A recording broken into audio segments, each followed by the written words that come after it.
नमस्कार दोस्तों, स्वागत है आपका आदियोगी के दूसरे एपिसोड में। पिछले एपिसोड में हमने बात की थी सृष्टि की उत्पत्ति की, कैसे शिव और उनकी शक्ति से पूरे ब्रह्मांड की रचना हुई। आज हम बात करेंगे शिव के एक ऐसे रहस्य के बारे में जिसका जिक्र पुराणों और आगमों में मिलता है, शिव के पंचमुखी रूप। ये सिर्फ एक कलात्मक छवि नहीं है, बल्कि हर मुख एक ज्ञान, एक तत्व, एक ऊर्जा का प्रतीक है। और हमारा मकसद वही है जो हमने पहले कहा था, ज्ञान बस सुनना नहीं है, बल्कि क्यों पूछना और समझना है।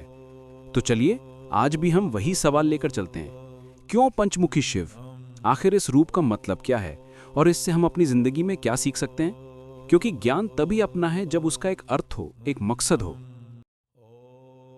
शिव के 5 मुख का उल्लेख शिव पुराण, लिंग पुराण और पंचब्रह्म उपनिषद तक में मिलता है। इन 5 रूप को हम सद्योजात, वामदेव, अघोरा, तत्पुरुष और ईशान के नाम से जानते हैं। सद्योजात पश्चिम मुख।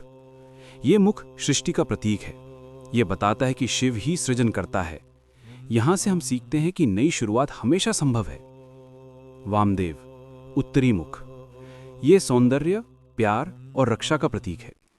यह हमें याद दिलाता है कि शिव न केवल विध्वंस करता है, बल्कि प्रेम और करुणा भी उसका स्वरूप है।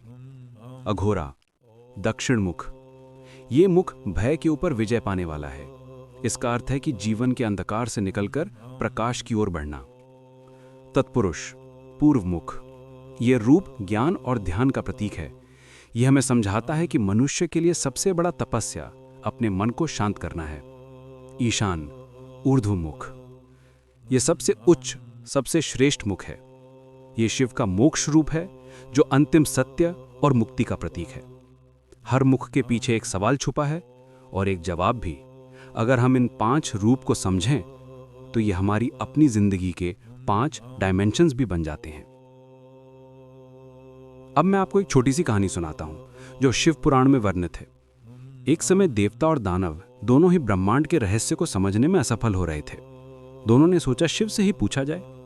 तब शिव ने अपना पंचमुखी रूप दिखाया। हर मुख से एक ज्ञान निकला।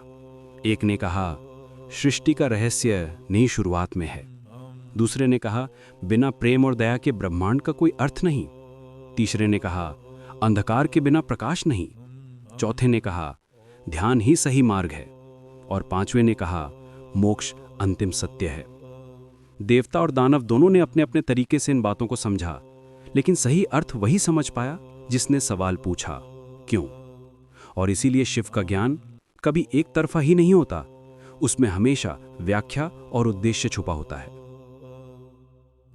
तो आज हम अपनी जिंदगी में अगर पंचमुखी शिव को देखें तो इसका मतलब है, नई शुरुआत से मत डरो, प्रेम और दया को अपनाओ, भय को जीतकर अंधकार से बाहर निकलो, मन को शांत करो और ध्यान सीखो, और अंतिम सत्य को याद रखो, सब कुछ नाश्वर है पर आत्मा अमर है। ये 5 ज्ञान ही शिव के पंचमुखी रूप का असली सार है। दोस्तों, आज के इस एपिसोड में हमने देखा कि शिव के पंचमुखी रूप सिर्फ एक कलात्मक प्रतीक नहीं, बल्कि हमारी जिंदगी का एक रोड मैप है।